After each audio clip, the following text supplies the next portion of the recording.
Halo, jumpa lagi.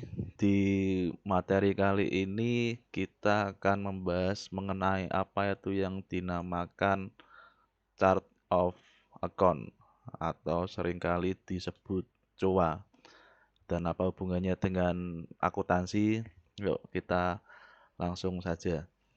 Nah, jadi pertama-tama kita langsung praktek ya. Jadi COA ini kita akan mengkodekan akun-akun yang ada di akuntansi ya. Akun-akun yang ada di akuntansi kita mengkodekan dengan angka. Ya, misalkan ini ya, kas dikodekan dari kas, bank piutang hingga persediaan. Ini kan tipenya kan sama ya. Nah, tipenya maksudnya masuk ke golongan aset, ya, aset. Jadi ini golongan aset. Karena sama-sama masuk ke golongan aset, ya, ini dikodekannya angkanya depan 1. Nah, kemudian ini ada 5 digit ya, kas, bank, piutang, persediaan. Ya, untuk di kenyataan disesuaikan saja dengan kebutuhan. Jadi semakin detail atau semakin panjang kodenya, maka laporannya keuangan, laporan akuntansinya semakin lebih rinci. Nah, sebaliknya ya kalau semakin ringkas ya informasi yang bisa disajikan ya semakin sederhana. Nah, kemudian satu maksudnya masuk golongan aset, kemudian di dalam aset itu ada kas, bank, piutang, dan persediaan. Kas, misalkan di kasusnya saya, ya, di materi ini, saya berikan kode 1, bank kasih 2, ya, piutang dan persediaan dan lainnya, ya. Jadi itu. Nah, terus ini kok ada 3 digit yang lain ini, kenapa? Nah, silakan kalau mau lebih didetailkan lagi. Maksudnya gimana? Misalkan ini, saya ambil contoh 1203 kali ini kan bank ya, bank. Ini kalau sebuah perusahaan biasanya, kebanyakan akunnya bank lebih dari satu, apalagi zaman sekarang ya banknya banyak, akunnya lebih dari satu. Nah, kalau akunnya lebih dari satu gimana? Maksudnya banknya lebih dari satu ya. Nah, karena banknya lebih satu, maka pencatatannya di akunnya maka bisa dibuat lebih detail, diperinci. Misalkan ini ya, kode akunnya 12100 ini miliknya bank A, miliknya bank A, ya. 12200, miliknya bank B, begitu seterusnya, ya, begitu seterusnya. Atau kalau mau lebih detail lagi, ya, bank A ini misalkan apa, didetailkan lagi saja, kan bank bank A kan ada yang syariah, ada yang konvensional biasa, bisa dimasukkan. Nah, itulah gunanya chart of account, penggunaannya. Dan ini juga masih ada akun yang lain yang kepalanya 2, ini berarti masuknya liabilitas ya, isinya hutang, hutang usaha, hutang bank. Kemudian yang kepalanya 3 ini, ya masuknya apa, ekuitas, ya, ya depannya 4, 5 ini masuknya apa, ya sudah tahu ya, yang angkanya 6 ini masuknya apa, pengeluaran ya, biaya-biaya. Nah, jadi silakan dipraktekkan dulu membuat sheet baru dinamakan COA.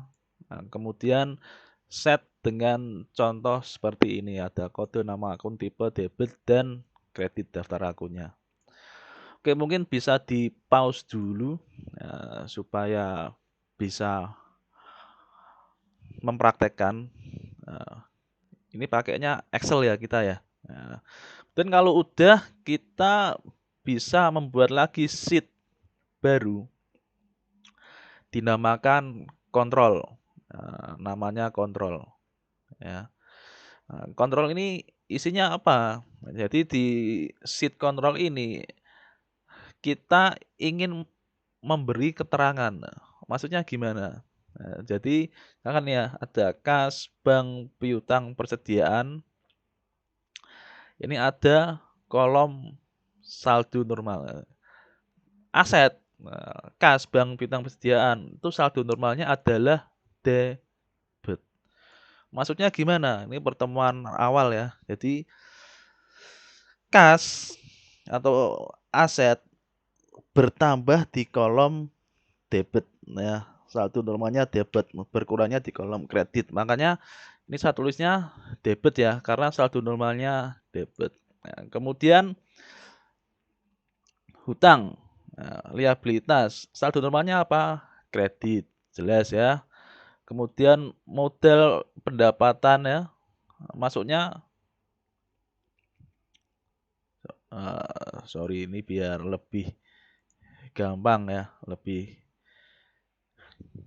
modal. Ini masuknya mana? Kan masuk dalam golongan ekuitas ya. Nah, ekuitas saldo normalnya kredit. Kemudian ada komponen pendapatan dan biaya. Ya, pendapatan masuknya kredit, biaya masuknya debit. Ya. Dan posisinya, ya ini kas, aset, liabilitas, ekuitas ini posisinya digunakan di mana? Digunakan di neraca ya. Nah, kemudian yang pendapatan dan biaya lain-lain masuknya nanti di laba rugi. Nah, ini silakan dipraktekkan dulu, diketikkan ya, dulu sesuai ini. Nah, kalau sudah kita lanjut. Nah, kita membuat yang namanya data validation. Ya, ini kita kembali lagi ke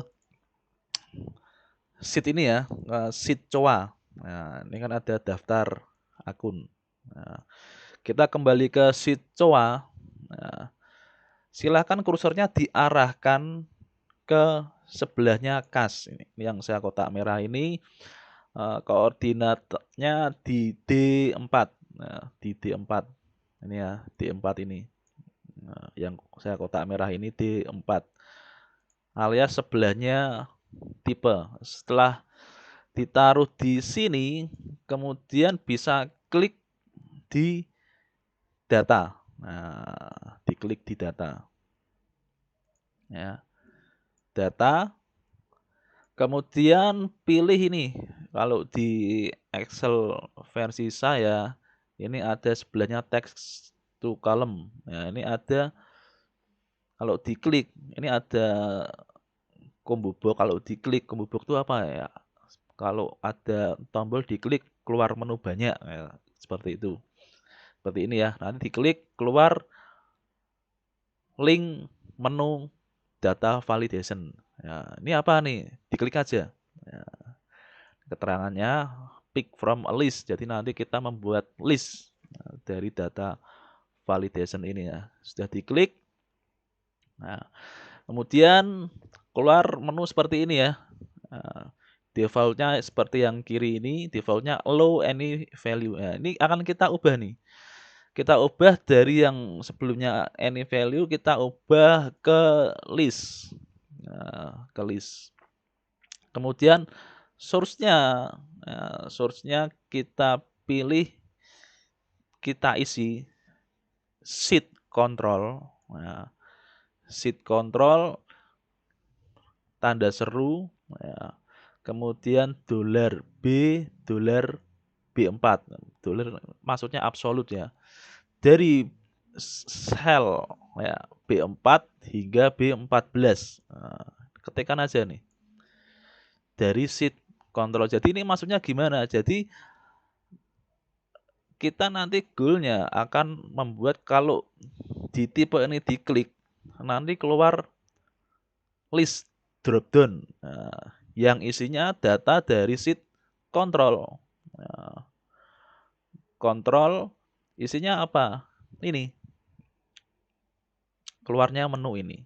Nah, kontrol B4, B14. Nah, jadi ini kalau tempat saya ini B4 ya. Nah, B4 sininya B14. Ya, jadi hasilnya seperti apa? Seperti ini ya. Nah, kalau sudah di-enter ya, ini kalau sudah diklik OK, hasilnya seperti ini. Nah, keluar list. Nah, ya. Oke, kalau sudah ini sudah bisa jadi ini dari sini saja kita sudah belajar bagaimana supaya data itu konsisten. Konsisten gimana? Tidak diketik sembarangan. Kenapa kok tidak boleh diketik sembarangan? Ya, kalau diketik sembarangan, tampilannya, ya, hurufnya, kalimatnya bisa besar, bisa kecil, sembarangan. Nah, atau sesuai yang semau yang ngetik. Tapi dengan adanya drop down ini, kita sudah tidak perlu ngetik. Karena tidak perlu ngetik, kita perlu hanya tinggal klik saja. Kalau tinggal klik, maka datanya kan konsisten. Maksudnya gimana sih, Pak? Kadang ada yang nulis, kalau yang di sini kan kas-nya kapital semua. Kadang ada yang nulis kas, K-nya besar, yang huruf lainnya kecil. Kadang ada yang nulis kas, K-nya kecil, A-nya kecil, S-nya kecil. Nah, kadang ada yang nulis kas, K kecil, A kecil, S-nya kecil tapi double. Ya, ini apakah maksudnya sama ini? Ya, kalau maksudnya sama, kenapa tulisannya berbeda-beda? Kan tidak konsisten. Nah, dengan adanya data validation, kita memberi nilai data yang konsisten. Nah, jadi kalau sudah bisa diklik kiri di sini, ditahan ya, tarik ke bawah, sehingga hasilnya seperti ini. Nah, ini hasil tarikannya ya dari sini. Hasilnya di sini. Nariknya dari atas tadi kas ditarik ke bawah, klik kiri tahan ke bawah. Ya. Terus kalau udah gimana? Nah, oh ya, tadi kalau ada yang masih bingung, ini tulisannya kan kontrol B4 hingga B14 ya. Mana nih? Ya ini sheet control B4 apa? Ini B4 sampai B14 ya. Itu yang keluar kas, bank hingga ya di sini. Sama ya, kas, bank, piutang, persediaan, nah, sama kas, bank, piutang, persediaan. Nah, ambilnya dari sheet control. Oke, kalau sudah kita lanjut ya, kita lanjut ke penseleksian yang efektif. Maksudnya bagaimana? Nah, kita ingin menseleksi. Jadi ini akan kita pakai berkali-kali nanti. Nah, jadi kalau penulisan seperti ini kan kurang efektif ini. Ya, setiap kali harus mengidentifikasikan B4, B14 kurang efektif. Supaya efektif kita bisa pakai ini, men-set tiap range yang kita pilih. Tinggal kita panggil menggunakan namanya saja. Caranya gimana? Ini bisa diblok dari B3 sampai B15. Kemudian di atasnya A ini diketikkan saja tipe. Nah, diketikkan tipe. Nah, jadi nanti kalau kita manggil tipe, harapannya yang diselect sudah antara B3 hingga B15. Pak, kok enggak sama dengan yang tadi? Yang tadi kan B4 sampai B14 ya. Dilebihkan lah. Kasih spelling. Ya. Oke, kalau sudah kita lanjut seleksi berikutnya. Nah, kita menseleksi saldo normal ya. Sama seperti tadi di blok masih di kontrol ya. Nah, masih di kontrol. Kita blok saldo normalnya. Nah, diberi nama saldo underscore normal. Ingat pakainya underscore ya, jangan spasi. Nah, supaya tidak ada error nanti. Nah, separator atau pemisahnya pakainya underscore. Nah, oke, kalau sudah pilih posisi, ya, tulis posisi. Nah, jadi kalau pilih posisi otomatis yang dipilih kolom D ini. Kemudian kalau sudah ya kita kembali ke sheet COA, kita kembali ke sheet COA, di sheet COA, jadi ini kan kita sudah bisa menselect dari kontrol ya. Nah, kita mau melingkan yang di kontrol tadi ada saldo normal dan posisi, kita mau masukkan ke sini, ke kotak ini. Nah, jadi ini ya kalau kita milih kas sudah otomatis sekalian sama ini. Biar enggak kebanyakan mikir. Tujuannya buat apa? Untuk membantu. Nah, caranya gimana? Silakan diklik di sini dulu ya. Ini masih di COA ya. Masih di COA, diklik yang masih satu sheet dengan kas. Silakan ketikkan ini. Ya, formula ini. Ya. Indeks saldo normal match D4 tipe D,0. Nah, ini saya zoom. Maksudnya gimana nih? Kita mau menampilkan saldo normal. Jadi menampilkan saldo normal tadi dari sheet kontrol ya. Isinya apa? Debit atau kredit saja. Tetapi berdasarkan dari kecocokan antara D4 dengan tipe. Nah, D4 itu mana? Ini dengan tipe. Tipe mana tadi tipe? Tipe kan tadi yang ini.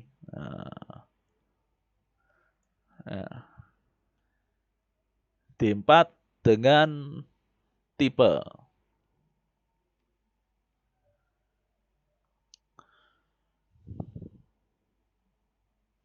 Ya, mencocokkan antara D4 itu ini ya tadi ya. Nah, tipenya dengan tipe. Nah, ini. Nanti kalau diketikkan nanti hasilnya debit. Ya, betul ya, kas masuknya saldo normalnya debit ya. Dan kalau sudah diklik kiri tahan drop down ke bawah. Hasilnya seperti apa? Nah, seperti ini ya. Jadi udah sama dengan di sheet kontrol ya, ini kas, bank, debit ya, pendapatan kredit. Ini sama ya. Dan juga lakukan hal yang sama dengan di kolom pos. Pos itu posisi ya. Samanya gimana nih? Indeks hanya yang berbeda. Kalau sebelumnya saldo normal, karena kita masukkan ini menjadi posisi. Posisi itu apa ya posisi? Ini tadi posisi. Nah, yang kita tadi sudah ngeset posisi di sini. Ya. Kemudian kalau sudah di enter, ya, tarik ke bawah lagi juga. Nah, hasilnya seperti ini. Ya. Ya, hasilnya seperti ini. Jadi itulah cara kita melingkan ya COA dengan kontrol. Ya, jadi yang penasaran dengan hasilnya, kira-kira hasilnya seperti apa? Nah, yuk kita lihat. Nah, kira-kira hasilnya seperti ini ya. Jadi ini COA-nya. Nah, dia. Nah, kemudian ada dari data validation ini. Nah, kalau kita ganti, misalkan kas ganti biaya, ganti laba rugi. Ini ngelink ke mana ini? Ngelink ke sini ya, ngelink ke kontrol. Biaya laba rugi ya, betul. Ya, kalau modal harusnya masuk neraca kredit. Kita coba ganti modal. Neraca kredit. Ya, kita lihat formulanya sama ya, saldo normal match D4 tipe .0. Yang di sini juga sama. Posisi match D4 tipe T,0 ya.